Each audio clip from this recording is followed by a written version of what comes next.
പോണത് fire fighting റോബോട്ടാണ്. Fire fighting റോബോട്ടിന് വേണ്ട സാധനം മെയിൻലി നമുക്ക് വേണ്ടത് എന്താണ്? ആർഡിനോ ഉണോ.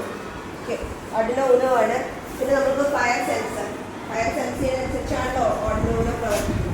ഇതിന് നമ്മൾ പ്രോഗ്രാമിംഗ് കൊടുക്കും, സെൻസ് ചെയ്യും.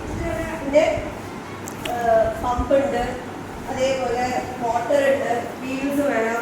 അങ്ങനെ പല സാധനങ്ങൾ യൂസ് ചെയ്തിട്ടാണ് നമ്മൾ എന്തുണ്ടാക്കുന്നത്? ഫയർ ഫൈറ്റിംഗ് റോബോട്ട് ക്രിയേറ്റ് ചെയ്യും.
ഫയർ ഫൈറ്റർ റോബോട്ട് ഇത് ഉണ്ടാക്കിയിരിക്കുന്നത് flame sensor, Arduino, jumper wire, battery, relay, pump, wheels, motor driver, switch, motor എന്നിവ കൊണ്ടാണ്.